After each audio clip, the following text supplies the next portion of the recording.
L'actualité aujourd'hui sur Mediatico, eh bien, c'est un anniversaire, c'est celui de l'agence Lucie, qui décerne le label RSE du même nom. C'est même d'ailleurs le premier label RSE de France et d'Europe. Et pour cet anniversaire, nous sommes avec Alan Fustek. Bonjour Alan. Bonjour. Alors vous êtes le président cofondateur de l'agence Lucie et du label du même nom. Et puis vous accueillez à cette occasion, pour cet anniversaire, votre 1000e membre dans la communauté. De qui s'agit-il ? Alors effectivement, on est très fiers parce que on a mis 12 ans pour passer de 0 à 1000 membres. Ça n'a pas été un parcours de santé.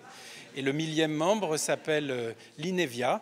C'est une société de transport, de bus et de cars en Bretagne, qui est très fortement engagée dans la RSE et qui a souhaité faire reconnaître son engagement, qui est à la fois social et environnemental, par le label Lucie 26000. La RSE, on en entend beaucoup parler de plus en plus, mais on entend aussi de plus en plus de critiques.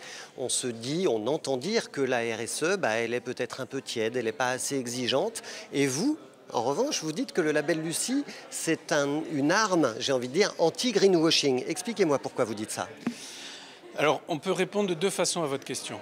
Premièrement, c'est une arme anti-greenwashing parce que la norme ISO 26000 est une norme très exigeante qui porte sur le respect du client, le respect du salarié, le respect des droits de l'homme, la protection de l'environnement, l'éthique des affaires, la gouvernance, l'engagement pour la société civile. C'est très exigeant.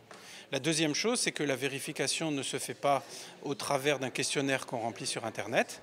La vérification se fait avec un expert spécialisé dans ce genre d'audit qui vient dans l'entreprise et qui interviewe toutes les parties prenantes, les clients, les fournisseurs, les salariés. Donc il n'y a pas de triche possible. Ça, si vous voulez, c'est la première manière de répondre à votre question. C'est du sincère, c'est du sérieux, il n'y a pas débat là-dessus. Maintenant, la deuxième façon de répondre à votre question, la RSE est trop tiède, on pourrait dire que oui. Parce que toutes les entreprises très fortement engagées en RSE ont encore un chemin énorme à parcourir pour arriver à une économie soutenable. Vous voyez ? Et donc, on a des progrès à faire tous, y compris les entreprises qui sont fortement engagées en RSE. Alors, je ne parle pas de celles qui ne sont même pas engagées en RSE, qui sont encore majoritaires en France. Et alors, du coup, vous êtes en train, vous, d'accélérer votre propre développement et vous lancez un nouveau label, c'est Lucie Positive, au moment où on parle de plus en plus d'impact et pas seulement de RSE. Racontez-nous ce que c'est que ce label Lucie Positive. Alors justement, le label Lucie Positive, il est là pour toutes les entreprises qui sont aujourd'hui fortement engagées en RSE et qui ont compris que la RSE telle qu'on la pratique aujourd'hui, c'est nécessaire, mais ce n'est pas suffisant. Donc moi j'appelle ça la RSE 1.0, où je m'engage de façon réelle et sérieuse à faire des progrès. Mais la RSE 2.0, c'est une RSE où l'entreprise dit « je m'engage à rentrer dans les limites planétaires, à respecter les limites planétaires tout en créant de la valeur sociale et donc à devenir une vraie entreprise à impact positif ».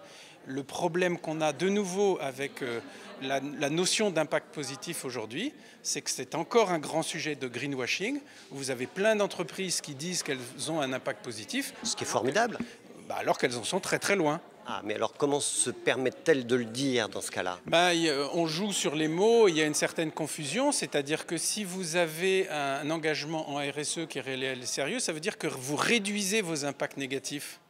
Et donc c'est positif de réduire ces impacts négatifs, mais ça ne veut pas dire que vous avez un impact positif. Donc la compensation carbone, par exemple, ça n'est pas suffisamment positif. La compensation carbone, c'est un outil qui est intéressant, mais il faut regarder tout l'ensemble de ce que l'entreprise fait, et effectivement, ce n'est pas suffisant.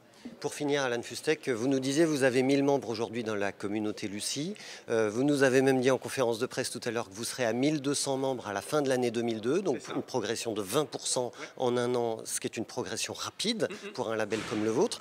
Comment est-ce que vous voyez évoluer le marché de la RSE dans les entreprises, le marché du label Lucie et en fait la prise de conscience des entreprises pour les enjeux de RSE ?